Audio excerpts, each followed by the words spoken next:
خان صاحب جو ہیں چشمہ یہاں پہ لٹکا ہوا تھا اور انہوں نے بلو کلر کی شرٹ پہنی تھی اور ڈارک بلو کلر کی جرسی انہوں نے ان کی اپنے شرٹ کے اوپر پہنی ہوئی تھی.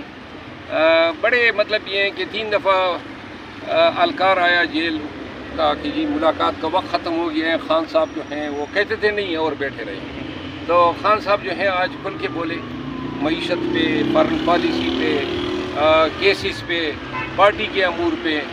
ایک بات انہوں نے کہی ببانگ, انہوں نے کہا سب کو پتہ چلنا چاہیے کہ پاکستان تحریک انصاف کے تمام ٹکٹ عمران خان دے گا, کوئی اور شخص کے پاس اختیار نہیں ہے. لہٰذا یہ سب کو کلیئر ہونی چاہیے کہ ٹکٹ کوئی نہیں دے سکتا ہے سوائے عمران خان کے, اور ٹکٹ جو ہے میرٹ پہ دیے جائیں گے. جو اشخاص دوسری پارٹیوں سے پاکستان تحریک انصاف میں اس وقت آ رہے ہیں, اس حوالے سے خان صاحب سے بات ہوئی کہ کیا اگلا لائحہ عمل, یا خان صاحب نے آپ کو کہا ہو